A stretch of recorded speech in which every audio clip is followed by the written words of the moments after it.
e Nirvana, com Samuel, Fernando e Bruna. Episódio 6: Os discursos do Goenka. Dia 1: Meditação Anapana. Bem-vindos a mais um episódio de Nirvana. Neste episódio vamos discutir o primeiro dos Dhamma Talks, dos discursos de final de dia do professor Goenka. Acontece no final de cada um dos dias do curso de 10 dias de meditação Vipassana, mas antes de discutirmos um pouco mais aquilo que é este discurso, se calhar convinha fazermos uma introdução, primeiro novamente ao professor Goenka e depois àquilo que são estes discursos. Queres-me ajudar, Fernando, a começar pela pequena introdução ao professor Goenka? Sim, em relação ao professor Goenka, a gente falou brevemente sobre ele, acho, quando a gente falou sobre o curso como um todo, né? E a Exato. gente já no primeiro ou nos primeiros episódios a gente falou mais sobre ele, mas, enfim, só para dar um panorama geral, todos os cursos do mundo inteiro com os áudios gravados pelo Goenka e com as respectivas traduções, dependendo da língua que você está fazendo o curso.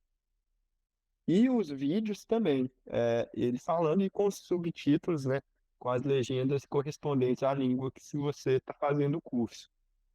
E aí a gente vai estar dissertando aí nesses próximos episódios, porque cada dia do curso de 10 dias, ao final da noite, ali lá para as 7 horas da noite, se eu não me engano, isso, acho que é 7 ou 7h30, 8 horas, enfim.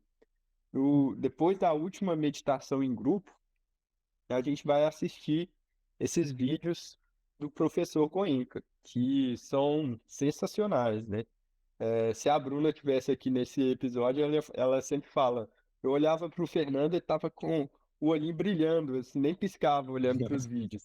E realmente eu achava assim, caramba, tudo que estava meio disperso na minha mente de consumir vários conteúdos diversos, de vários livros, séries e filmes, etc.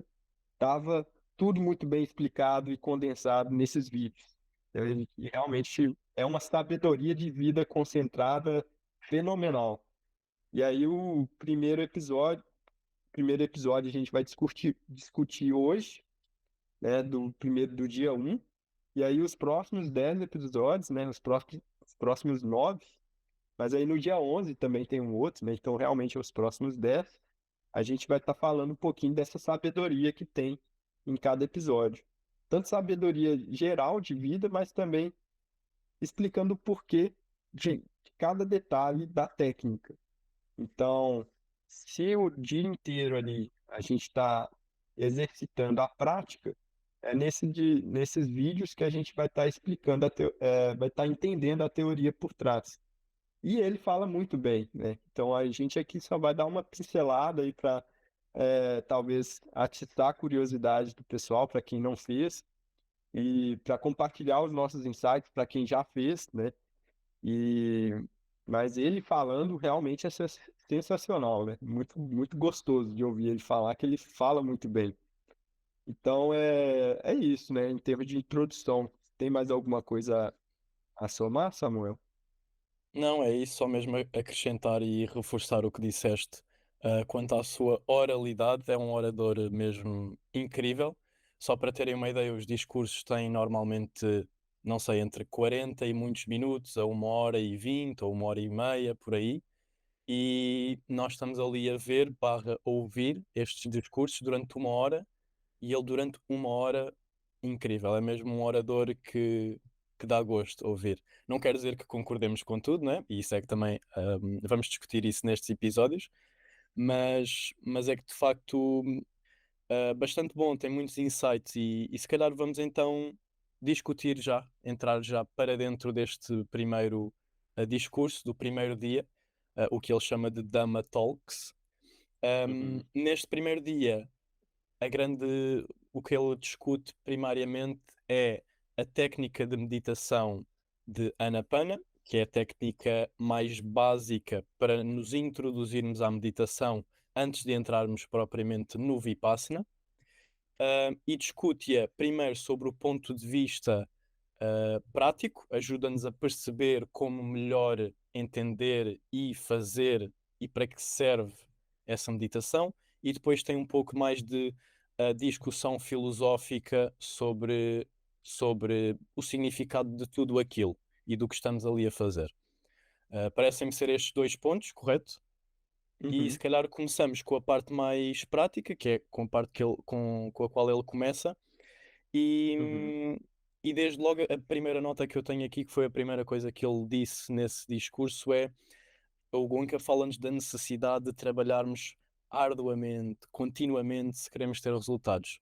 Ele sabe que vamos estar ali 10 dias, que vai ser custoso, mas temos que trabalhar arduamente e, para além de trabalhar arduamente, trabalhar bem, trabalhar como a técnica nos pede.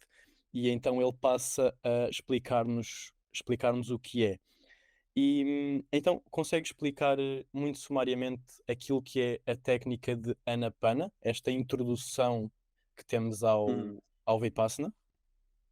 Sim, no dia um, né, a gente já começa a aprender essa técnica básica, entre aspas, que é o Anapana, mas tem uma implicação prática bem profunda, e aí a gente vai falando mais.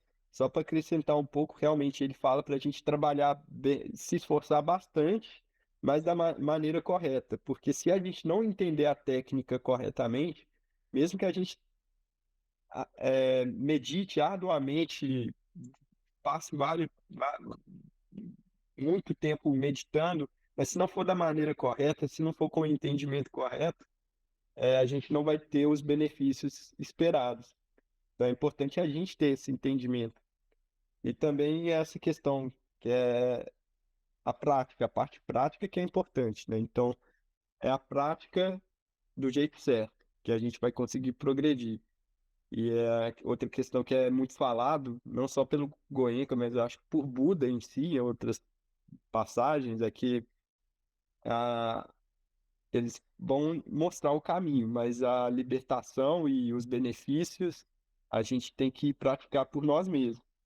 Então, tá tudo dependendo da gente, né? Então, a gente mesmo gera os nossos sofrimentos, mas a gente mesmo pode caminhar para a liberdade. E aí, o primeiro passo de tudo seria o Anapana, que basicamente é uma técnica de respiração que você vai estar observando o, o ar entrando pelo nariz, a inspiração, né? E a expiração, de forma contínua. Parece ser uma coisa mais básica e o que que eu ganho com isso do mundo, né? Mas é muito mais difícil que a gente pensa e as implicações são muito mais profundas também do que a gente pensa. Então, assim, de uma maneira geral, é prestar atenção na respiração no ar, entrando e saindo. E aí, pegando assim, mas como assim? Que ar entrando e saindo? Tenta observar, colocar a sua atenção em qualquer alteração sensorial no triângulo aqui do bigode, que eu vou estar falando. Em português de Portugal, vocês chamam de bigode também? Bigode, bigode, sim. Isso, que é a área aqui entre o lábio superior e o nariz, ou o anel aqui, a parte externa do nariz. Às vezes vocês podem estar sentindo também. Ou a parede interna do nariz. Então, basicamente, são essas três regiões que a gente vai estar focando, que acaba que forma um triângulo. Ele até cita muito essa área triangular, que a gente vai estar focando para tentar sentir alguma sensação da respiração. Faltou alguma região, algum detalhe aí, Samuel?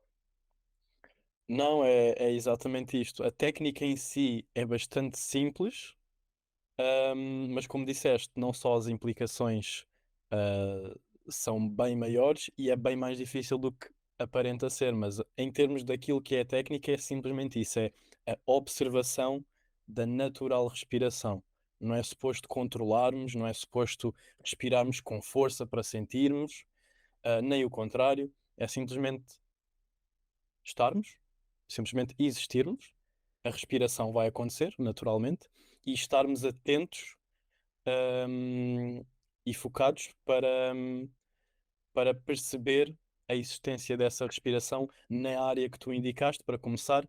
E também podemos referir que ele refere que Buda gostava que nós trabalhássemos numa área mais curta, numa área tão pequena primeiro, para ficarmos com esta capacidade de identificação desta sensação mais sharp, mais aguçada, Mais mais. aguçada. Sim, Exatamente. sim. Portanto, por isso começamos primeiro numa área pequena, para tentarmos mesmo compreender aqui a entrada das narinas ou o bigode barra buço, tentar perceber aqui onde estamos a sentir a respiração e depois, bem, isso alavanca para mais tarde, nos próximos dias, para o corpo todo, não é? Mas começamos aqui pela parte do nariz, digamos assim, mas é tão simples como apenas observar a normal respiração. Se é uma respiração É, forte, é uma às respiração vezes vai forte, estar se é uma suave, é uma suave. Isso. Exato, às vezes vai estar a respiração entrando mais pelo nariz esquerdo ou pela narina esquerda ou narina direita. Às vezes você vai estar sentindo aqui, ou mais na parte do bigode, às vezes na parte mais interna ou a parte aqui mais externa. Você não vai estar tentando achar nenhuma sensação. Você só vai estar observando, só observar. E é isso, só observar diretamente. E é a respiração é, natural. Então, em outros tipos de meditação, e até eu falando um pouquinho da minha experiência própria com outros aplicativos de meditação, às vezes a gente foca na expansão do tórax ou da barriga, que é uma coisa muito grossa. Então a gente não vai estar afiando a mente, prestando atenção na expansão do tórax, porque é um movimento muito óbvio. E esse fato da gente estar afiando a nossa mente para sentir essas sensações sutis da respiração, inclusive já vai afiando a nossa mente para poder sentir sensações em outras partes do corpo, que basicamente é o Vipassana, que a gente vai falar mais para frente. Então, adicionando um pouco mais, a gente não vai misturar com outras técnicas jamais, principalmente com visualização ou verbalização, que é coisa que eu fazia também na época que eu meditava por aplicativo, Eu que é uma também. coisa muito comum, a gente fazer um para inspiração, dois para expiração. E aí eu concordo sim, plenamente que isso não é bom, porque a gente vai estar focando mais no um e no dois do que nas sensações envolvendo a respiração em si. Se eu falo por mim da experiência própria, às vezes alguém consegue separar o dois da sensação, mas eu realmente eu vejo que é melhor não verbalizar, né? E, Sim, isso é todo um. detalhe aí do Anapana, que é ensinado do Anapana, eu concordo plenamente. Você tem alguma coisa assim que poderia ser diferente, que você discorda, Samuel? Não, esse ponto também mudou completamente a forma como eu meditava. Eu antes meditava com essa tal visualização, ou seja, vamos dizer, estou de olhos fechados, vou inspirando e expirando, contando até 10, por exemplo, ou sempre imaginando coisas, ou letras, ou números. Mas de facto explicam-nos que com esta técnica é suposto não fazer nada disso, que torna as coisas um pouco mais difíceis, um, mas o resultado é completamente diferente. Portanto, foi algo ao qual me habituei neste curso e que mudou a forma como eu medito. E um ponto também que eu acho que é importante focar, que muitas vezes eu quando falo com amigos e eles dizem, eu não consigo meditar, não consigo estar 10 minutos só a pensar na respiração. Um pequeno insight sobre isto. Vamos dizer mesmo, estamos só a tentar meditar, anapana, só controlar a respiração, 10 minutos. 10 minutos que seja. Se nesses 10 minutos, apenas durante, vamos dizer, 20 segundos ou 30 segundos, desses 10 minutos totais é que eu consegui sentir que estava concentrado na respiração, não há problema nenhum. Ahm, a meditação depois também é sobre perceber esses pontos e voltar. Não há problema nenhum em desconcentrarmos. Isso é perfeitamente normal. E eu acho que Uhum, muitos amigos meus com quem eu falo, por vezes têm esta reação de mas eu não consigo concentrar-me porque distrai-me sempre. Mas isso é totalmente normal. Mesmo nós, em sessões de uma uhum, hora, de 2 horas, de meia hora, do que seja, vamos ter muitos momentos, muitos minutos, mesmo para alguém que medita com muita frequência, vamos dizer, de uma hora de meditação, estamos sempre muitos, muitos minutos em que se calhar a nossa cabeça vai a outro sítio. Portanto, não há problema nenhum e é totalmente normal. O importante é, a certo momento, voltar a perceber: olha, distraí-me, vou então voltar a concentrar-me na respiração. Portanto, acho que este é um ponto importante para não fazer as pessoas ter medo de sequer experimentar a meditação ou de ficarem a pensar que não conseguem meditar. Isso que elas fazem, de se distraírem, já faz parte, é totalmente normal. Mas se uhum. eu agora conseguir concentrar-me durante esses 10 minutos, durante 30 segundos, daqui a um mês já consigo 1 minuto, daqui a 2 meses já consigo 4 minutos, estamos a ganhar. Portanto, acho que era um ponto também importante. Não sei se concordas ou se tens algo a adicionar. Não, eu concordo plenamente. E isso até tô falando por experiência própria. Eu lembro que depois, até que no primeiro curso que eu fiz, nos últimos dias, estava com uma concentração mais profunda. Mas no primeiro dia, depois de eu ter saído do curso, eu sentava por uma hora, mas era só por sentar mesmo, porque eu não conseguia passar de 10 segundos prestando atenção na respiração. Mas o que eu acho importante é que é um caminho longo a ser percorrido. Então, não adianta a gente querer sentar uma hora de meditação e achar que a maior parte do tempo, ou uma hora inteira, a gente vai estar conseguindo prestar atenção em todas as sensações da respiração, do corpo e sem distrair. Isso aí eu acho que nem os monges mais experientes conseguem fazer isso. Mas, para quem consegue continuar praticando ao longo dos meses, depois de 6 meses ou de um ano, você olha para trás, pô, um ano atrás eu meditava e era 99% do tempo a minha mente estava divagando em pensamentos. Hoje em dia não é 99%, é 90%. E já está bem melhor. E aí, se eu continuar praticando, é, o percentual de tempo, tentando pegar uma métrica aí, né, para a gente ter uma base, percentual de tempo na meditação que fica com a mente distraída vai diminuindo. E, ao mesmo tempo, um efeito colateral positivo é que o percentual de tempo que a gente fica gastando no nosso dia a dia, divagando também com pensamentos, não só na meditação, isso também vai diminuindo. Então, é um benefício para a vida como um todo, de fato. É, e é importante que quando a gente divaga durante a meditação, isso aí é, é até interessante, porque às vezes a gente acha que a maior distração está no mundo externo ou no mundo digital, quando na verdade a maior distração da nossa vida está internamente nos pensamentos do futuro, do passado, e não deixa a gente estar conectado com o presente. Então é importante a gente, pô, eu sentei aqui para meditar e distrair. Pô, interessante, eu consegui identificar aqui que eu me distraí, agora deixa eu voltar aqui. Isso aí faz parte da meditação. Identificar que você está distraído, que você gastou um tempo distraído no pensamento, pois já é um avanço muito bacana. Então é aceitar isso com mais positividade e saber que está indo no caminho certo, né? Isso é um ponto bastante universal, mesmo para alguém que não nunca esteve dentro da meditação ou que poderá associar a meditação a algo budista ou espiritual ou religioso.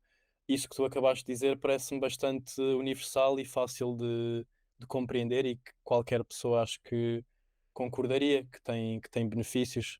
O tão simples como estarmos connosco mesmos ajuda-nos a perceber todas essas coisas e não só perceber, como tentar melhorar e estar mais no presente para saber a arte de viver, não é? A Portanto, que é arte de como viver. até como Goenka nos fala. Uhum. Só que, para além destas dificuldades da mente, geralmente no primeiro dia e nos primeiros dias de meditação, não é só a mente que se queixa, também o corpo. Também é muito possível que o corpo se queixe. E o que é que temos a dizer quanto a isso? É absolutamente normal, não é? Ahm, É, exatamente. É tudo. Acho que tanto a divagação, né? A mente distraindo com pensamentos, não querendo focar no presente, quanto as dores que vão aparecendo no corpo. A gente vai vendo como que a nossa mente é como uma criança mimada, que quando quando sai um pouquinho da zona de conforto, começa a reagir, começa, só que a gente vai crescendo e a gente vai começando a ter vergonha de chorar, aí vai reagindo de outras formas, aí vai buscando outras escapatórias, mentalmente com divagações de pensamentos e fisicamente com dores, né? E tem tudo a ver com o que a gente está explorando com a meditação. Né? A gente está fazendo uma coisa que a gente não está acostumado e a mente vai reagindo. E aí, isso é um material muito bom para a gente ver como que a mente e corpo funciona. E aí a gente, estando nesse estado meditativo, é um baita aprendizado poder observar isso, talvez ali como nos usar a gente, o nosso corpo e mente, como um material de estudo. E a gente dá um passo atrás para observar isso com mais equanimidade e tirar insights disso. Isso, para mim, eu acho fantástico. sim, sem dúvida. E hoje em dia até já está mais do que provado esse facto do ser humano gostar muito do conforto, mesmo nos nossos processos cognitivos, os nossos biases, a forma como colocamos coisas em caixinhas, em boxes para identificar e tratar o mundo. Portanto, é muito fácil perceber que o ser humano gosta muito desse conforto e sempre que o sente, hum, sente esse desconforto. Portanto, e já dei este exemplo num episódio anterior, mas é algo tão simples quanto, e se calhar este exemplo conseguimos também todos perceber, o facto de eu eventualmente, vamos dizer que vou correr, talvez nos primeiros 3 ou 5 minutos o meu corpo começa a dizer: epá, olha, podemos já acabar isto, já estou cansado. Mas não está, não é o corpo, é a mente já desconfortável um pouco, mas o nosso corpo ainda tem muito, muito para dar nesse momento, não é nos primeiros 3 ou 5 minutos que estamos cansados. Portanto, é totalmente natural este desconforto inicial, que temos é de superar. Sim. Portanto, Sim.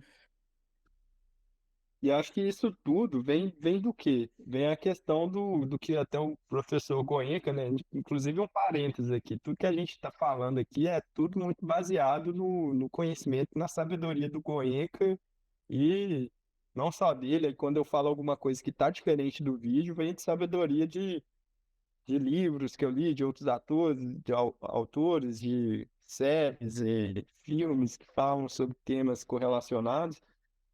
E então e aí entra a questão também do eu, né? O que que é o eu? É a massa física? Tem alguma coisa que é o cérebro?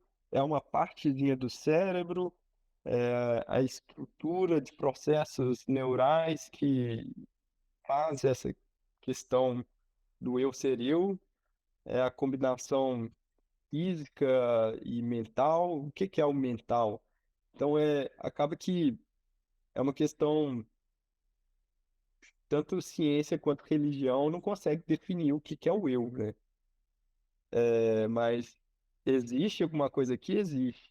Mas acaba que a gente dentre outros, várias coisas que a gente cria para o nosso conforto, talvez uma das maiores criações que a gente cria na mente é que a gente é um indivíduo separado do mundo, e aí a gente começa a criar uma identidade pessoal e se apegar com essa identidade. Quando, na verdade, igual eu estava começando a falar agora, eu não estou falando por mim, eu estou falando por várias coisas externas que me influenciaram, que criaram a minha opinião e a forma de ver o mundo, que é impossível falar o que que é o Fernando, o que que é o Fernando que está falando aqui, o que que é a opinião do Fernando. Eu sei que é ilusório. E aí entra muito numa questão que eu falo quando eu converso com o pessoal sobre essa ilusão do eu, é que essa identidade que a gente vai formando da gente não é muito diferente do que uma inteligência artificial vai se formando, porque a gente vai nos expondo a vários inputs externos, genéticos, etc. e tal, que vai moldando como que a gente vai tratar com os inputs futuros. E não é muito diferente como é treinado uma inteligência artificial.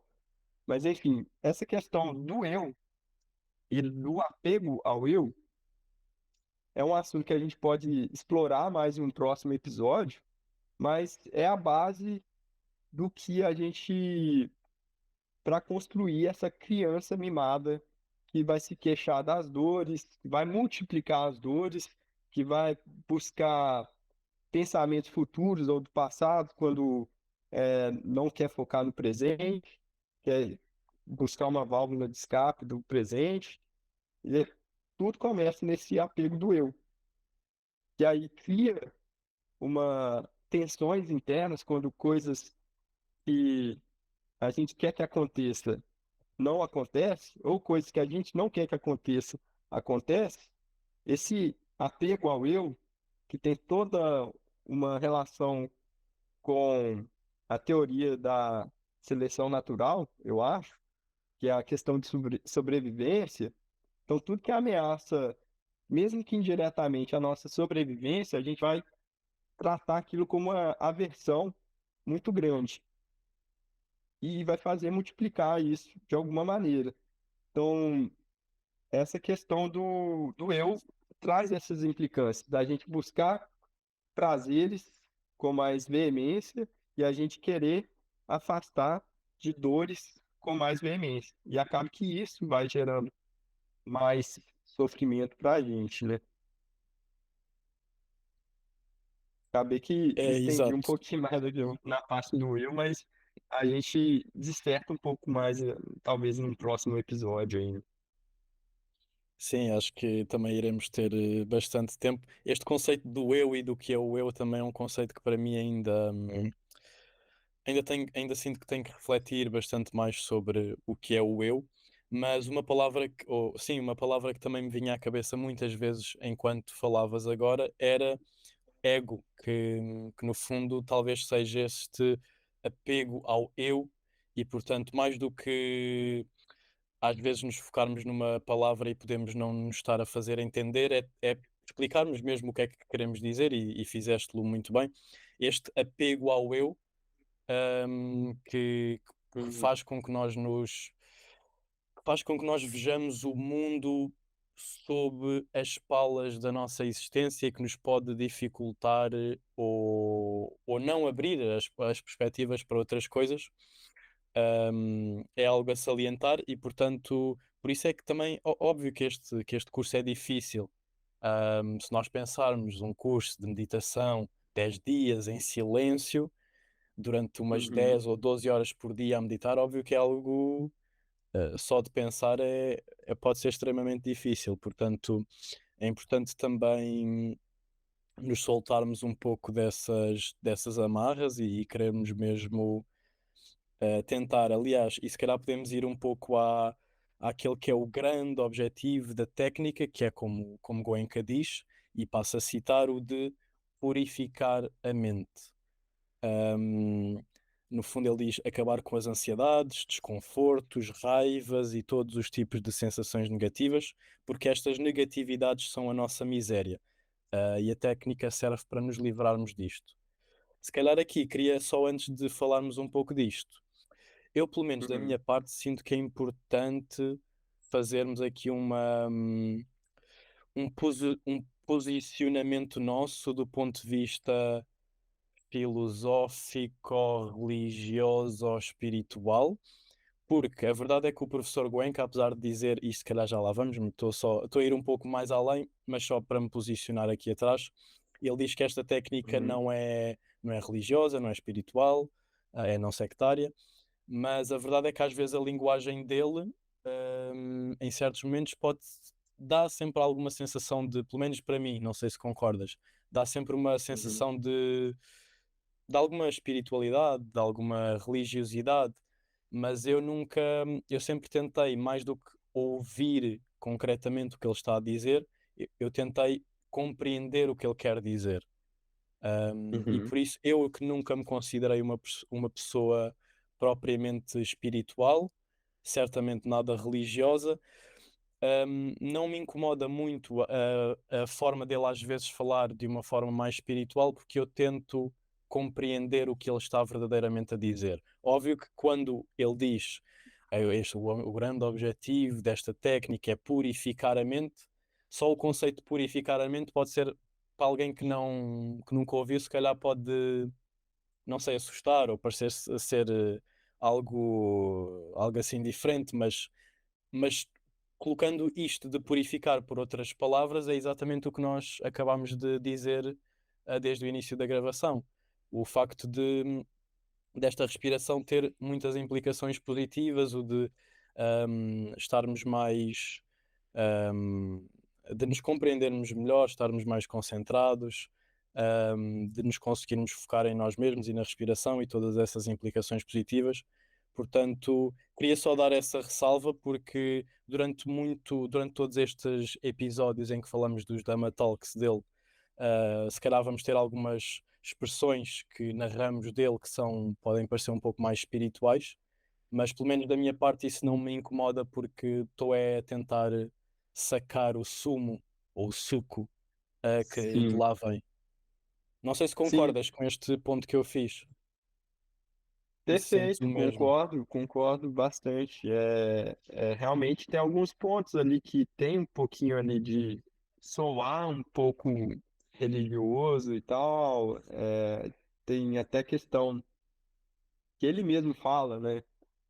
Ah, a gente não pode misturar isso com verbalização, nem com mantra, mas tem um ou outro período que tem os cânticos dele, mas, se eu não me engano, os cantos dele é mais nos intervalos, ou mais no início da meditação, ou mais no final. Então também ele não chega assim totalmente a se contradizer. Ele é difícil de definir o que que é mantra. O que ele fala ali, o que ele canta ali é uma mantra ou não é? Mas a parte da meditação prática mesmo, de fato, não há mantra. A gente não vai estar prestando atenção em um impulso externo sonoro. Então, e claro que durante os discourse vídeos ele vai pegando alguns termos ali que às vezes, e também nos próximos vídeos a gente vai pegar mais algumas coisas pontuais que a gente pode concordar ou discordar, mas de fato a gente vai chegando em campos que não são muito explorados pela ciência e religião, e falta talvez expressões para descrever melhor. E talvez ele pega expressões mais, sei lá, igual você citou, também fala da Universal Law of Nature. Isso é muito geral e tal, né? Mas dá para a gente pegar o que é prático e tentar interpretar isso, sabendo que ele também tem uma influência religiosa, tanto hindu, né? Porque ele vem de uma família que pratica o hinduísmo. Ele praticava o hinduísmo e depois aprendeu toda essa técnica Vipassana com o Sayadaw U. Que é um monge mestre budista. Então, acaba que ele tem uma influência religiosa que talvez inconscientemente ele transparece, mas não deixa de ter muito conteúdo prático e racional e lógico que a gente aproveita, né? Por exemplo, ele fala realmente o Anapana, pegando o Anapana, por exemplo, a prática em si é indiscutivelmente poderosa e traz benefícios. E ele fala muito questão do mal universal, né, da nossa miséria, principalmente miséria mental, né, de estar reagindo às dores, gerando sofrimentos, e o Anapana, junto com o Vipassana, sendo uma medicina também universal. E isso funciona e para todo mundo. E, inclusive, durante minhas reflexões internas, eu sempre pensei, se tem alguma outra sociedade avançada em qualquer outro lugar do universo, eu imagino que também essa sociedade, esses seres, vão estar sendo regidos pela lei, pelo darwinismo.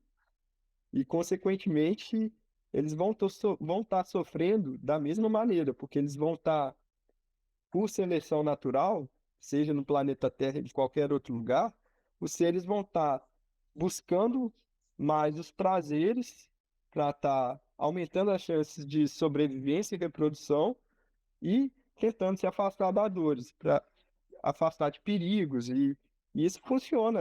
A gente não considera o humano como um animal, mas a gente indiretamente está reagindo aos mesmos impulsos naturais, só que numa sociedade mais sofisticada.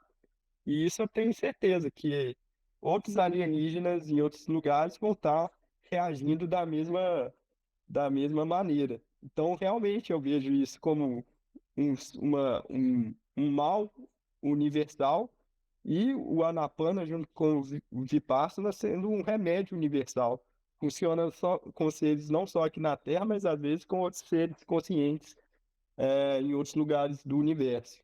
Só extrapolando aqui porque às vezes parece que é um termo geral, meio que exagerou aí no universal, mas pegando a forma como a evolução da vida num planeta e junto com essas formas de sofrimento, de busca de prazer e aversão à dor, faz sentido de realmente ser universal. Pegando um gancho aí no que você falou, sobre os termos que ele usa. Contudo, há aqui pontos e se calhar este é o ponto, vou pegar nele, no ponto que eu talvez mais discorde.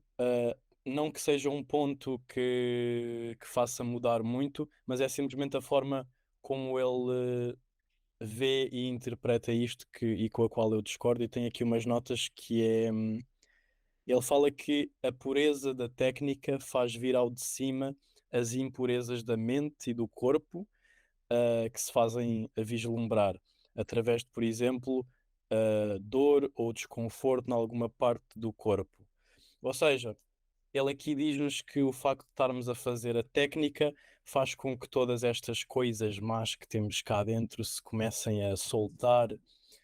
Este é daqueles pontos onde eu vejo que a forma dele falar é de facto algo mais espiritual, mas este é um ponto específico Uhum. onde parece que ele parece ser um pouco mais literal, ele parece que está mesmo a querer dizer o que está a querer dizer, e eu aqui não concordo.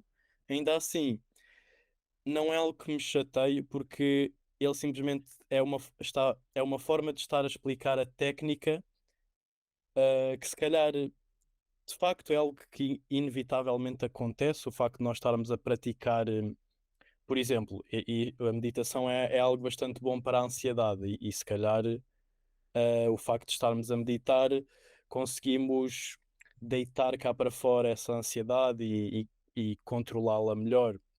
É um exemplo simples. Um, Uhum. mas não é propriamente o facto de estarmos a praticar a pureza da técnica faz vir ao de cima as impurezas.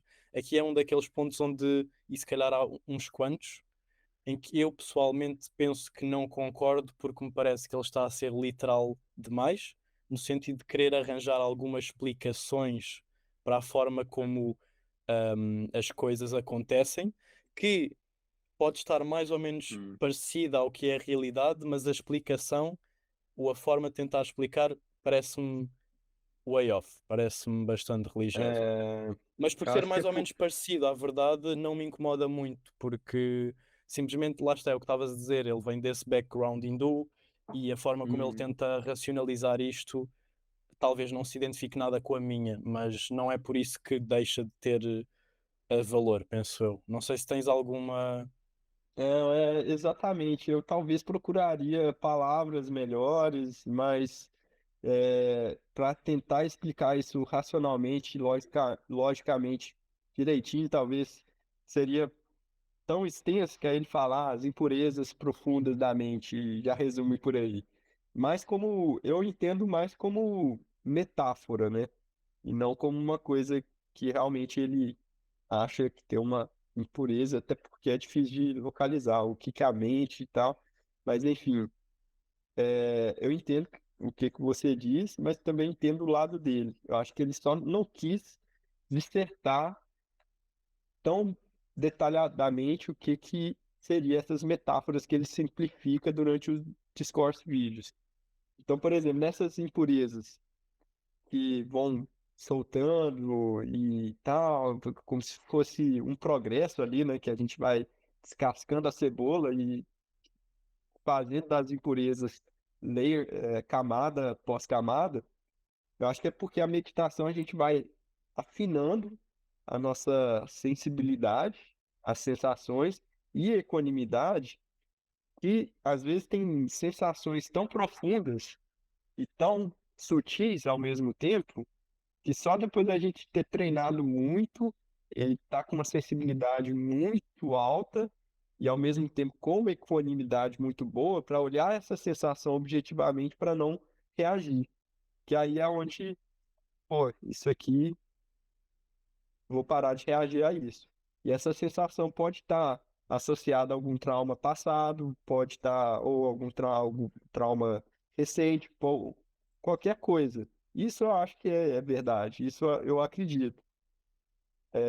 Agora, realmente os termos acaba que traz um pouquinho mais de misticismo ali que é, talvez não são os melhores para quem é mais racional, igual eu sou. Exato, sim. Mas aí eu tento interpretar de uma maneira mais sutil e continuar absorvendo igual o suco, né? O sumo, que nem você falou.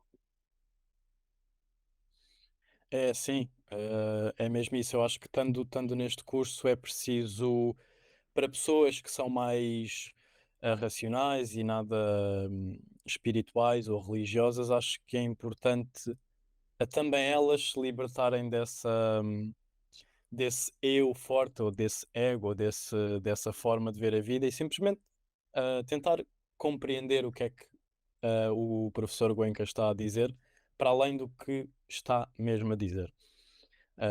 Acho que é Sim. importante esse esforço. E aqui Um, voltando até inclusive nos benefícios do Anapana, que vai ter também os benefícios do Vipassana, que é relacionado, mas o Anapana mesmo, ele é tão poderoso porque se a gente começa a criar o hábito de observar a respiração, pode ter alguns momentos do dia ou outro que a gente pode estar conseguindo observar o nosso estado mental. Eu, por exemplo, estou aqui conversando, pensando no que eu vou falar agora, estou com uma certa ansiedade aqui que eu consigo, né, que reflete na minha respiração. Eu consigo enxergar isso com mais clareza. E o fato de observar isso, você para de reagir internamente. E aí você vai controlando essa ansiedade, ou esse medo, ou esse sofrimento, essa dor. Então, o Anapana por si só já é muito poderoso por causa disso. Você já consegue ter um reflexo do seu estado mental só observando a sua respiração. Às vezes ela vai estar mais ofegante, mais profunda, e aí você consegue ver o seu estado mental através da respiração. E Que mais? Eu ia falar mais alguma coisa. Eu até esqueci. Se eu lembrar, eu... Sim, mas é um ponto bastante, bastante válido, aliás. E lá está, isso é daquelas coisas que podemos dizer é universal. Acho que qualquer pessoa consegue entender isso e esses benefícios. E ele também fala do. Ele foca-se a certo momento na respiração e no poder da respiração. Ele fala um pouco dos braços e das pernas e de coisas exteriores que conseguimos controlar. Também fala Uhum. também de coisas interiores que à partida não conseguimos controlar ou nunca diretamente, como, sei lá, o fígado ou o coração. Mas a respiração é aquele ponto intermédio entre o controlável e o incontrolável. É aquele ponto A gente médio consegue onde, respirar em exatamente, propósito onde conseguimos ou respirar a gente intencionalmente. intencionalmente ou não. É Exato, e esse isso. é um ponto interessante que eu penso que tu ainda não estás bem dentro disto. Eu também não vou abordar muito hoje, até porque não tenho estudado tanto sobre este assunto. Mas estás a par da cena dos banhos frios e dos benefícios do banho frio e tudo mais? É, sempre eu ouvi falar de você, de um ou outro amigo que já fez, a Bruna também já teve essa experiência, mas eu mesmo nunca tive, então eu não sou Sim, é muito. que sim, há também um homem chamado Wim Hof, talvez alguns conhecerão, que é, para quem não conhece, é o homem que detém os maiores recordes do Guinness de aguentar mais tempo debaixo de água gelada e recordes de maratonas, no gelo e tudo mais. Portanto, é um homem que aguenta bastante o frio.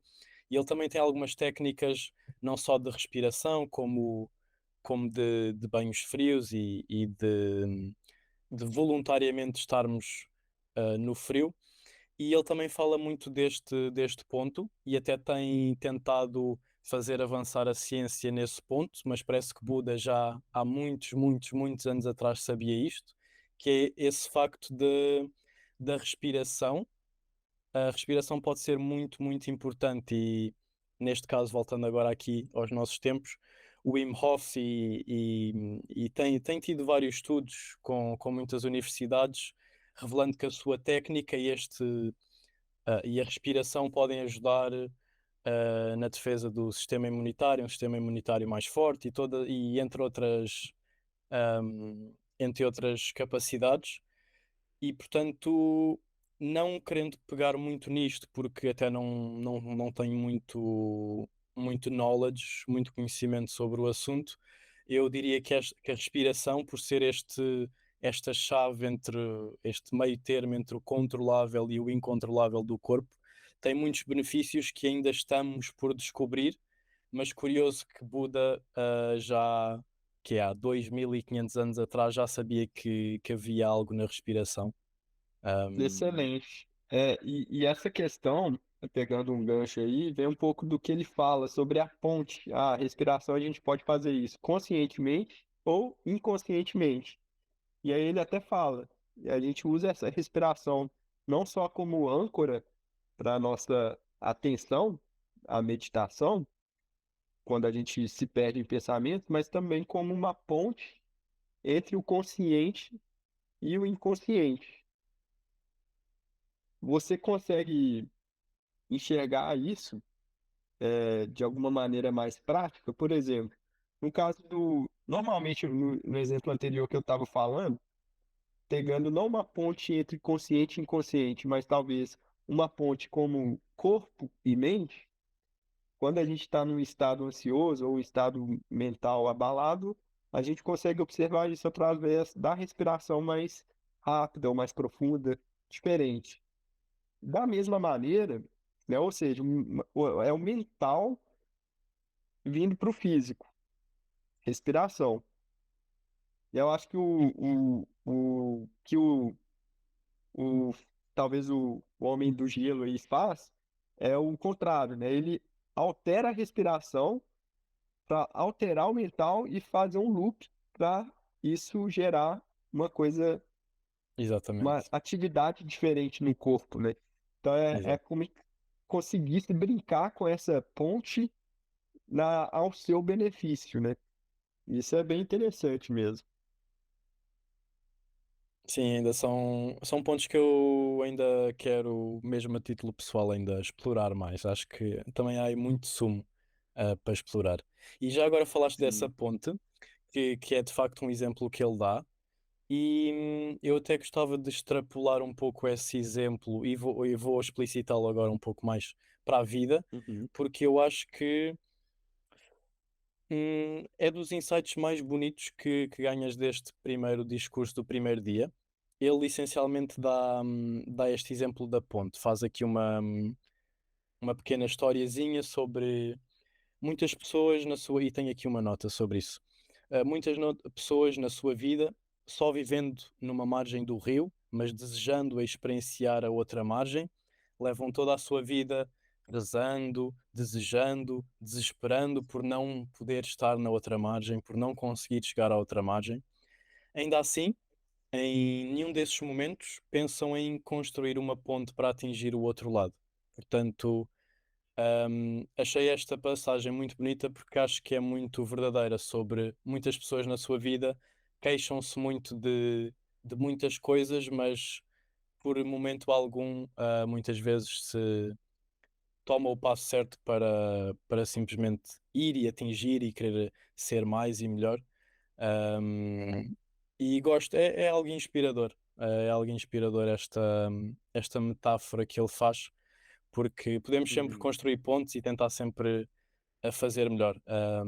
E também aqui é um ponto que eu lhe dou muito crédito, porque vindo ele de uma família hindu e estando ele num contexto social muito religioso e espiritual, em toda aquela zona asiática onde ele cresceu, do Myanmar, Índia.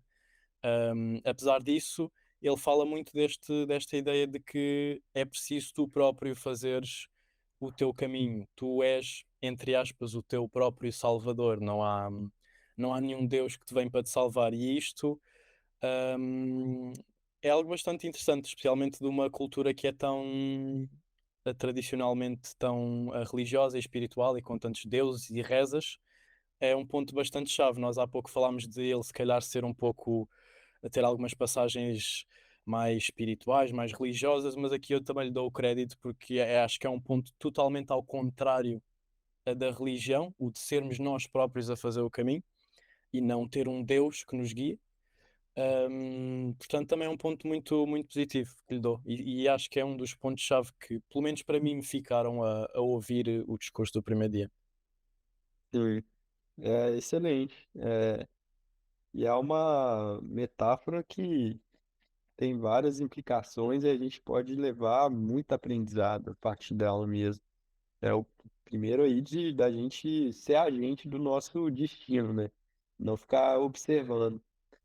A gente construir a nossa ponte pra... E aí eu pego uma coisa que eu consigo entender muito hoje, é que às vezes a gente fica muito sofrendo aqui do lado de cá, a consciência mais reativa. Mas a gente é apresentado um método, uma técnica para trabalhar o sofrimento e poder estar no lado de lá, que sabe lidar com as dores e com os percalços da vida. Talvez o Anapana com Vipassana sendo essa ponte para a gente sair desse estado mental mais reativo para um estado mental mais ativo, mais sábio, que sabe lidar na prática com os percalços da vida. Nunca tudo vai sair como a gente quer. Então, isso é uma maneira de usar essa metáfora. Mas, além disso, ele usa, acho principalmente essa metáfora, como tá o consciente em um lado do rio, o inconsciente do outro lado do rio, e o Anapana como sendo a ponte para conectar o consciente com o inconsciente. a partir daí eu tenho uma certa dificuldade de interpretar essas implicações. Beleza. O, o consciente, você consegue pegar, assim, beleza, a respiração pode ser feita conscientemente ou inconsciente. O que que a gente pode tirar de profundo a partir daí? Hum, Eu acho que uma coisa que me veio aqui à tona agora é a questão da respiração, que realmente é um reflexo do estado mental, que às vezes a gente estava inconscientemente reagindo internamente, mas aí a gente usou a observação da respiração, ou seja, a ponte, para acessar uma coisa que estava inconsciente e tornar inconsciente. Acho que é por aí. Agora fez sentido para mim, co- conversando aqui com você. Você acha que é por aí também? sim, por acaso fizeste o chamado think aloud, pensando enquanto falas, para desenvolver Pensando melhor o alto. raciocínio sobre um tema, exato. Mas É, sim, é bem visto, concordo. De facto, há essa sim. ponte, lá está, através da técnica, realmente consegues aceder a essa parte que se calhar outrora era, era inconsciente e passar a fazer com que ela seja, torná-la consciente. Portanto, sim, sim, parece-me que é Uhum. um ponto acertado. Sim. E, É, assim, para além disso, eu em termos das minhas notas, só tenho praticamente a falar, então da mantra final. Hum, eu não acho sei que se tens assim, mais ele ainda alguns passa pontos. alguns conselhos ali no final do vídeo um, né? Do Hum, dia um, que basicamente qualquer desconforto físico, de dor ou mental, da mente estar divagando muito em pensamentos, aceitar isso tudo com mais positividade, né? Eles falam, aceitando isso com um sorriso no rosto, sabendo que tudo é passageiro, né? Tudo é impermanente, né? E ter determinação para continuar os 10 dias completos. E, e aí me veio um questionamento também, essa questão dos 10 dias completos. Aí me veio uma pergunta para você, Samuel. hum, Você acha que para um new student, pra uma pessoa que vai fazer o curso pela primeira vez, 10 dias, em vez de 10 dias, fazer o mesmo curso, sem alterar nada, mas o fazer 5 dias, ou 6, ou 7 dias, e aí quem é veterano continua no dia 8, 9 e 10, e quem é novato, fazendo pela primeira vez, sai no dia 6 ou 7, por exemplo. Me veio esse insight. Por quê? Porque pegando a minha experiência própria, eu acho que se eu tivesse feito o primeiro curso até o sexto dia, vamos pôr aí, ou o sétimo dia, para mim seria suficiente. O porquê do 7, 8, 9, 10, e quando ele começa a falar de free flow, como eu não estava experienciando esse free flow, que a gente vai explicando mais para frente, para mim não foi só continuar a prática dos dias 1 ao 6. Eu não consegui praticar o do dia 7 ao 10. Você entendeu o que que eu quero dizer? sim, sim, por acaso eu nunca tinha pensado nisso. Eu acho que eu diria que menos do que 5 nem pensar. Até porque não me recordo qual é o dia em que é introduzido o Vipassana a sério. Será o quarto, quinto dia por aí? É, é à tarde do quarto dia, e aí é o Vipassana, depois o quinto dia acho que vai cabeça ao pé, do pé à cabeça, e depois no sexto dia o simultâneo. E aí, para mim, para o novo estudante novato, pode parar no sexto dia, minha opinião. Eu não vejo. Porque os 10 dias eu acho que assusta muita gente. E realmente é mais pesado. 6 dias já é algo que dá para assimilar mais, talvez, e encaixar mais e atrair mais gente a fazer pela primeira vez. Só que sim, eu lembro-me de quando estava já nos últimos dias, eu estava a pensar no facto de, aí, quem me dera até estar aqui mais 2 ou 3 ou 4 dias para treinar um pouco mais, para alavancar um pouco mais isto, porque é uma oportunidade, não é única, mas naquele momento, naquele preciso momento, é única ali. Não quer dizer que depois não É, fizesse outro curso, não é? Mas estás ali numa cápsula, numa bolha de concentração que depois dificilmente consegues, a não ser que faças outro curso. Por isso, bem, menos do que 5 dias não me parece viável. No meu caso em específico, eu lembro-me de no fim até me apetecer ficar lá mais 1 ou 2 dias. Eu acho que tu, ao se calhar encurtares para 6 dias ou 7, poderias ganhar mais um público maior, mas ao mesmo tempo o facto de ter esta dificuldade inicial também gera um maior commitment, acho eu. Tu vais para lá e dizes, olha, vamos trabalhar, vamos experimentar, vamos dar um trial a isto e tentar. Agora, sim, talvez tenhas razão, para muita gente, talvez, vamos dizer, 8 dias pudesse, ou 7, pronto, ficava uma semana, uma uhum, semana é, inteira. Talvez fosse bom. Mas o que eu tenho a certeza é que os 10 dias são tão perfeitos, tão muito bons para aquilo que é uma introdução ao Vipassana. E até porque, sim, desde que aprendes o Vipassana propriamente dito no final do dia 4, se tu pensares, se depois só tens mais outros 5 dias para treinar o Vipassana propriamente dito. Tu tiveste os primeiros dias só a ser introduzido aos poucos e parece que mesmo nos últimos dias estás sempre a aprender coisas novas. Mesmo o conceito do free flow e tudo mais, que é mais no fim. Portanto, uhum. eu acho que os 10 dias é perfeito. Se me dissesses 12 dias, eu até concordava ainda mais. Mas, tendo em conta o nosso mundo acelerado e uma pessoa normal, pelo menos imagino eu, no meu país, em Portugal, uma pessoa normal que trabalha, férias, legalmente tem 22 dias úteis de férias, tirar 10, ou vá, contando com fim de semana e tal, que tire 8 dias de férias ou algo assim, já é bastante do seu tempo, não é? Portanto, eu talvez concorde contigo de uma forma de, tendo em conta o nosso mundo atual, conseguir chamar mais gente. ahm, mas em termos da técnica em si e do curso, eu acho que os 10 dias é o ideal. Mas Sim, não me oporia, tendo em conta, ahm, tendo em conta o nosso mundo atual e fast-paced que temos. sim. Mas sim, mas acho que os 10 dias É, são o ideal.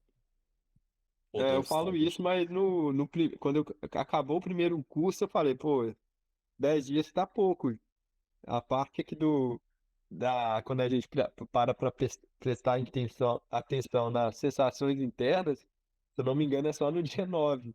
Eu, pô, do dia 4 ao dia 8 só aqui na parte externa, e só um dia eu fiquei assim, muito chateado. Eu queria ter ficado muito mais tempo do que tinha que ser 15 dias. Então, o primeiro curso, apesar das dores e tudo mais, eu quis ficar mais tempo.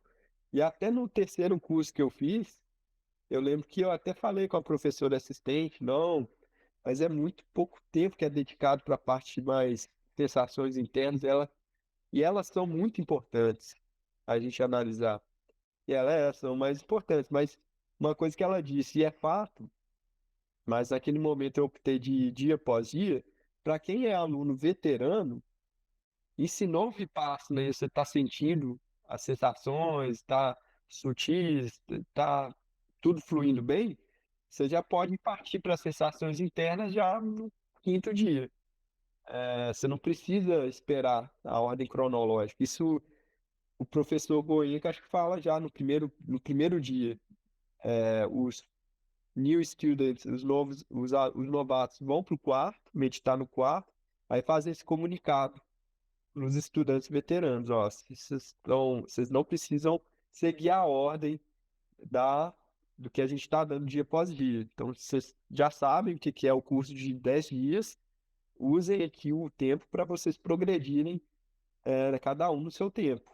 Cada um vai ter uma dificuldade relacionada a um progresso ali do dia 6, 7, 8, 9 e tudo mais. Mas só um parênteses. E também só para finalizar essa questão dos 10 dias, ou menos, ou mais, uma coisa que ele fala que talvez é verdade, aí eu já não sei se eu concordo ou não, mas só passando isso para a gente ter isso em mente, é que ele fala até uma metáfora. Você tem que estar determinado, vocês assinaram que vão estar os 10 dias completos. Não tentem sair antes dos 10 dias, porque é como se vocês viessem para fazer uma cirurgia e no meio da cirurgia vocês pedem para sair. Será que isso é saudável? Então ele faz esse paralelo com a cirurgia física, só que é uma cirurgia mental. Então, é só para trazer esse cuidado. E eu acho que talvez, eu acho que o 10º dia em que as pessoas podem socializar, comunicar e tal, é importante realmente. Eu acho que se acabasse todo mundo calado, e cada um para sua casa, não sei, é como se a gente voltasse com esqueceu de dar um ponto ali na cirurgia, entendeu? Eu acho que é mais ou Sim, menos sim. por aí. O último dia também é um dia muito, muito bonito. E acho que é É, também importante essa ponte de podermos voltar a falar, para depois também irmos para o mundo, vá, para a cidade, sem aquela uhum, diferença exagerada entre o silêncio e a confusão. sim, Mas, e exato. mais um ponto só a teu favor sobre encurtar para new students. Apesar de serem o curso de ser 10 dias, na verdade é sobre uma extensão de 12 dias, correto? Porque tens o dia 0 Hum, e sais no uhum. dia 11. Portanto, a verdade é que, em termos de tempo que uma pessoa tem que dedicar nesse curso, acaba por ser 12 dias. Isso, é verdade. Acho que isso. A gente chega no dia 0, né? Então a gente está conversando aqui sobre o vídeo que é mostrado no final do dia 1, que é o dia completo, de meditação de 4:30 da manhã até às 9 da noite, né? Com os intervalos, e o vídeo sendo mostrado às 7 ou 8 horas da noite, se eu não me engano. É bem, bem lembrado. E aí, pegando mais dos conselhos que ele dá no final desse vídeo 1, do dia 1, ele fala para não meditar deitado, e de fato, a gente percebe, quando a gente medita deitado, principalmente num curso de 10 dias, acordando 4:30 da manhã, é só deitar, passa 30 segundos e você já está dormindo. Então, realmente, meditar deitado, você não tem, você não consegue atingir os mesmos estados mentais aí de concentração e atenção que é necessário para a meditação. Trabalhar em espaço fechado, não meditar do lado de fora. E aí, na minha, para o estudante novo, principalmente, faz muito sentido, porque a gente quer evitar qualquer distração externa para a gente conseguir focar o internamente. Agora, para mim, hoje em dia, eu tenho a sensação que a distração de pensamentos internos é tão grande que eu posso estar meditando na praia, na praça, em qualquer lugar, e não me perturba muito. Então, para mim, hoje em dia, pelo menos, eu até gosto de variar, a meditação, ser um pouco externo e um pouco interno. Mas eu concordo, para o estudante novo, realmente meditar em lugares fechados. O que que você acha, Samuel? Sim, é algo. Acho que é algo fácil de perceber. Ele até dá este exemplo que eu vou dar agora. Portanto, nós falámos no início que a técnica do Anapana, é tentar nos concentrar nesta área restrita entre o nariz, bigode, tentar sentir as sensações que ocorrem com o entrar e sair do ar. E é uma área tão pequena que é preciso concentração, e basta imaginar que se estivermos na rua e estiver vento, já desconcentra um pouco, já não dá para conseguir identificar tão bem o ar a entrar e a sair. Portanto, para alguém que está a começar, é totalmente razoável e faz sentido ser num espaço, num ambiente controlado, sem barulhos externos ou sem este tipo de movimentos, ar, vento, o que seja. Um, Portanto, é isso, mas eu depois também sou muito fã de meditar ao ar livre. Mas depois penso que isso será para alguém que já tem alguma experiência tendencialmente, ou também para aquilo que queira retirar daquela sessão de meditação, porque nós agora estamos a falar de Anapana e de Vipassana, mas há mil e uma meditações e mil e um objetivos. Mas para o Vipassana em específico, percebo que interior seja mais fácil de concentrar, mas eu pessoalmente também gosto muito de o fazer na rua, ou no Uhum. exterior em geral. Sim. Outra questão que ele fala pô, você vai comer uma refeição. Você normalmente comeria esse tanto. Em vez de comer esse tanto para se satisfazer, come um quarto a menos. Come só três quartos do tanto que você comeria. Por quê? Para você conseguir meditar de uma maneira mais leve, né? Querendo ou não, a refeição, a comida, a gente fica digerindo aquilo ali e fica. A energia vai para o sistema digestório, né? Sistema digestivo. E fica difícil de prestar atenção para meditar. Isso faz um paralelo até com para quem a gente faz o intervalo do almoço ali e vai voltar para trabalhar. Aquela, pelo menos no Brasil, a gente fala a lombeira pós-almoço. E fica mais lento e tal, fica mais difícil de voltar no ritmo. Então, para meditação é a mesma coisa. E faz muito sentido também, até porque uma das maiores eh, um dos maiores feitos dos humanos para a gente tornar os Homo sapiens que a gente é, dos humanos não, né? Dos primatas aí, é o fogo. Porque antigamente não tinha fogo, a gente era carnívoro, a gente comia a carne crua e ficava talvez dias digerindo ali sem poder focar em nenhuma atividade mental nenhuma. A gente ficava mais um estado de hibernação. E o fato do fogo, a gente poder cozinhar os alimentos e facilitar a digestão, liberou uma energia para o cérebro, né, para a mente como um todo, para a gente poder evoluir, como que a gente evoluiu. Então, eu vejo até um paralelo nisso aí. Realmente faz muito sentido. Por acaso, isso é um ponto bastante giro que eu nunca tinha pensado e até estou aqui a ver agora. Se reparares por acaso dos carnívoros, e o que me lembrei foi logo o leão, eu tinha esta ideia. Estou aqui a ver agora muito rápido no Google, portanto também poderá não estar 100% correto, mas eu tinha esta ideia que os leões dormem entre 18 a 20 horas por dia, ou pelo menos estão num estado de descanso a 18 a Sim. 20 horas por dia, portanto talvez faça mesmo sentido o que estás a dizer. É, Muitos inclusive, carnívoros estão muito tempo de dia assim. eu comecei a reduzir ou não comer carne de boi. Foi um dos motivos principais foi isso, porque principalmente carne de boi traz uma lombeira muito maior do que qualquer outra carne. No final das contas, acabou que eu me tornei vegetariano, mas os primeiros motivos não foi nem essa questão de consciência, de equiparar a vida animal, tanto humana quanto qualquer outro animal, como sendo a mesma coisa, mas essa questão da lombeira pós-almoço e também a questão ambiental, né, que a pegada de carbono principalmente da carne bovina, é muito alta. Mas enfim, passando para frente, outra coisa que ele fala é não falar. Isso aí a gente já discutiu, né?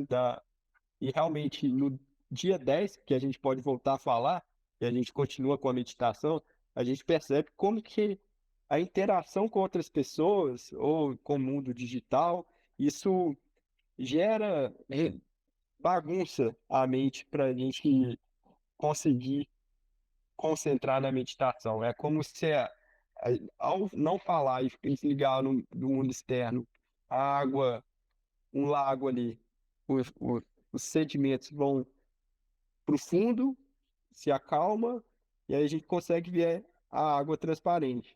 Mas aí, ao a gente comunicar e ficar exposto a interagindo com o mundo externo, a gente vai balançando essa água, os sedimentos, e a água fica turva. E aí a gente não consegue meditar, a nossa mente fica turva. Então, eu vejo isso com muita clareza também, principalmente no 10º dia do curso. E no Sim, mais, não nada, misturar com nada a outras acrescentar. técnicas. Não misturar com outras técnicas de meditação, com religião e tudo mais. Realmente a gente tem. Vamos deixar esse. Vamos supor, vou deixar esse Fernando aqui, vamos supor, que acredita nisso, nisso, aquilo, praticava isso, aquilo. Vou deixar ele aqui do lado de fora do curso e vou me comprometer completamente com o curso de meditação de 10 dias. Eu vou dar uma chance para meditação vipassana durante esses 10 dias completamente. E aí depois, quando eu saio do curso, eu volto ali com o que eu quiser voltar, né? Aí a gente fica mais livre, mas é importante a gente ter esse comprometimento durante os 10 dias. Mas é isso. Ele dá essas dicas no final do curso que a gente foi dissertando uma a uma. É, perfeito, nada a acrescentar. Ahm, Boa. tenho só mesmo este ponto final, então, do dizer. Não sei se queres discutir agora aqui em 2 minutos, rapidamente, mas no fim de cada um destes discursos de final de dia, o professor Goenka cita uma mantra ou um dizer, o que quer que queiram chamar. Ahm, lembras-te de cor? Como é que é? Como é que é? É o É, é só porque eu estou com medo de. do É Bavatu Sava. Yeah. Mangalam.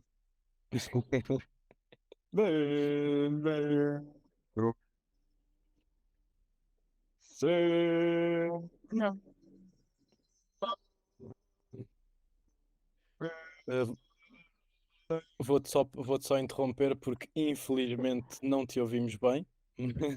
Mas ficou Ah, a que ideia. pena. Não é porque não estavas a ir muito bem, estavas a ir muito bem, Não, mas acho que a falei, gravação não falei. conseguiu compreender o teu É, esplendor, pra... portanto.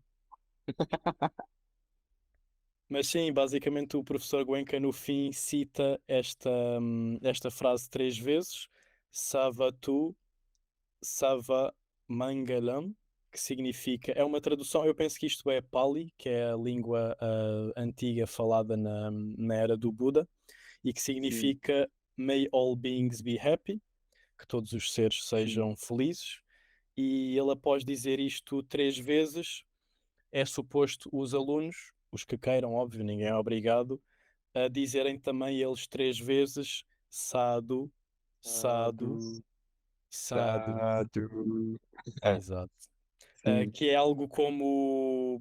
É uma expressão, no fundo, em concordância com o que se acabou de dizer. É uma aprovação da mensagem anterior. No fundo, será isso que. Significa bendito, bendito. Então ele Exato. fala, May all beings be happy, que todos os seres sejam felizes. E aí a gente fala sadhu, sadhu, que significa bendito, bendito. Você falou bem, concordo com o que você falou. Isso, mais ou menos por aí, né? Eu, por acaso, durante o curso, acho que em nenhum momento acabei por dizer sado, sado, sado, porque não sei, sempre me pareceu algo. tinha aqui um quê de religiosidade. Não que seja algo demais, aliás, nós traduzindo o que acontecia no final de cada um destes discursos é literalmente o professor Goenka dizer que todos os seres sejam felizes e nós a responder, sim senhor, bem dito, é isso mesmo. Uhum. Portanto, se eu for traduzir, não há aqui nada de especial, mas todo esse cantar, como tu e muito bem o fizeste visualizar para todos nós, todo este cantar, as 3 vezes, não sei, tem um quê de espiritualidade e de religiosidade da qual eu me afastei no meu curso, não que seja propriamente contra, e até percebo a parte positiva disto, e imagino eu que tem um lado positivo de, no fundo, diria eu, de união, de bora lá, vamos conseguir, estamos Uhum. nisto. No fundo, acho que é algo de união, de estamos juntos. Mas eu não sei, eu sinto que não queria precisar disto. Portanto, abstive-me É, de dizer Sadu, não que tenha propriamente algo contra, mas é uhum. um toque a todo este ponto que eu acho que não preciso e não quero adotar. Ou mais do que Eu precisar ou não precisar, é não quero adotar, acho eu. entendi. Eu acho que no primeiro curso eu falava e eu fui falando cada vez menos. Acho que no terceiro curso que eu fiz não falei, mas sim, é, não- eu vejo e realmente foi porque eu fui vendo que, pô, tá isso aqui tá soando muito religião. Eu acho que mais pra frente aí nos episódios futuros, uma coisa que a gente pode fazer um outro episódio falando sobre novas religiões que vão surgir por aí. E acho que tem que tomar cuidado para o Vipassana não se tornar uma outra religião. E aí tem esses certos detalhes que soam tanto como religião, né? No final de uma missa sempre tem algum encerramento e a gente responde amém, amém, alguma coisa nesse sentido. Então, é, nesse sentido, parece muito realmente com religião. E acho que vale a pena a gente pegar um episódio futuro e ver até onde que o Vipassana ensinado, na maneira que é ensinado pelo Goenka, se aproxima ou se afasta de uma religião, ou não. E aí, esse aspecto aí que você pegou, realmente tem muita semelhança com práticas religiosas. Apesar de que o significado em si é um significado positivo, mas das religiões também é um significado Exato. positivo. Então, assim, é um ponto bem interessante que você pegou e concorda com a contradição, talvez, de fazer essa, essa tradição aí de encerramento. Eu, Sim, eu acho que eu ficaria mais confortável em realmente não ter, talvez.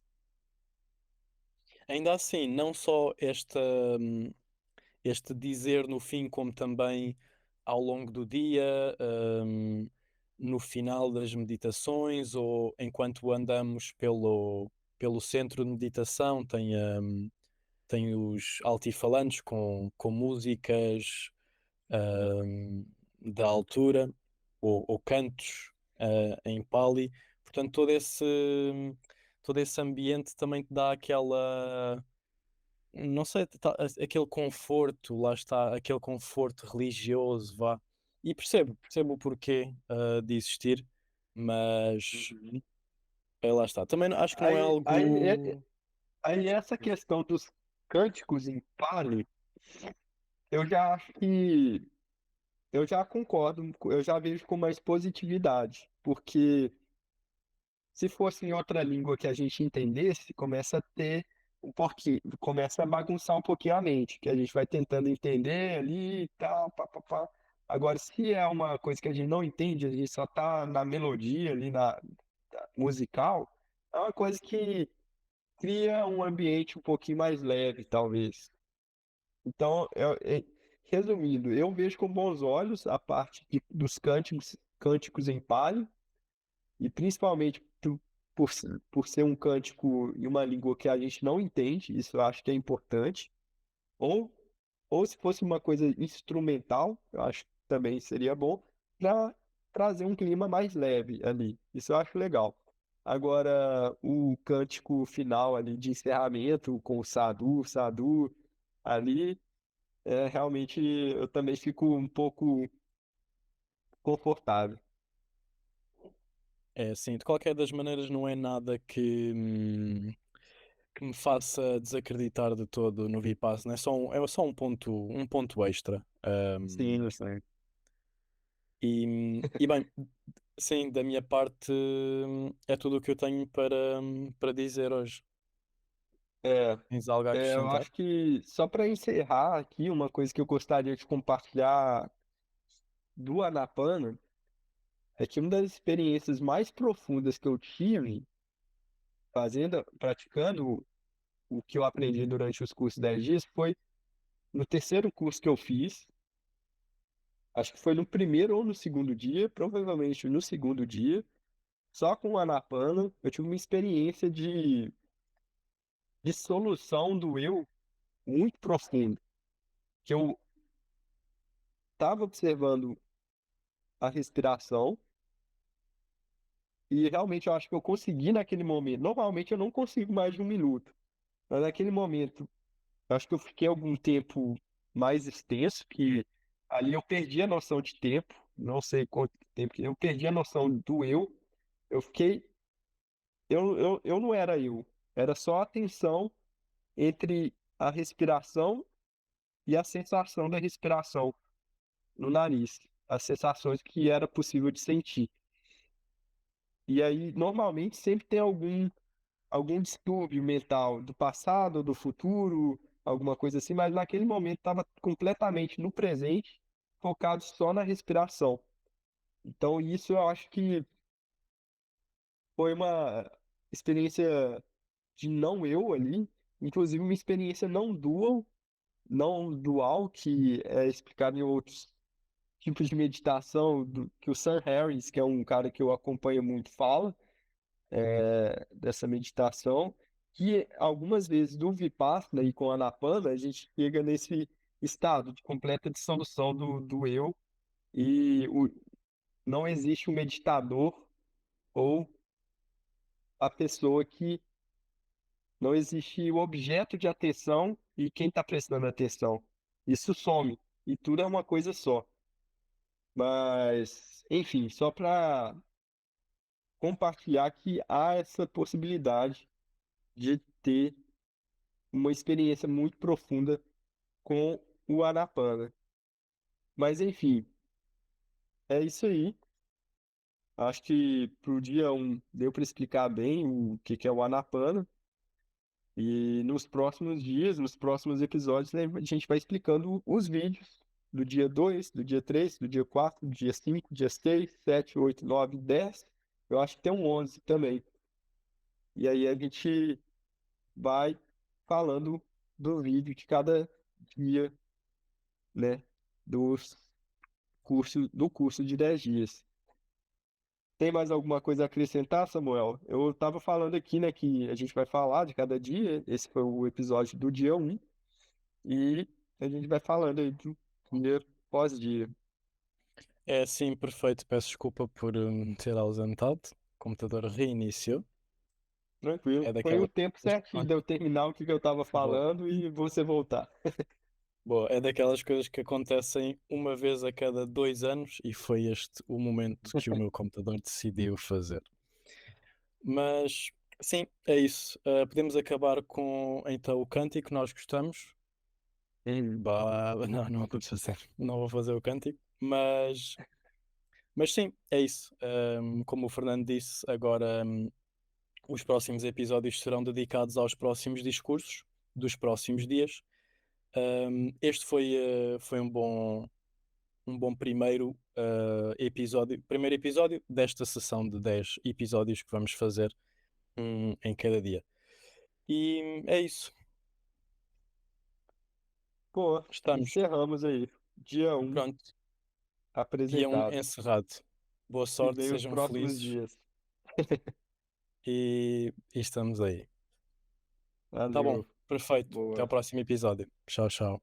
Até a próxima. e Nirvana, com Samuel, Fernando e Bruna.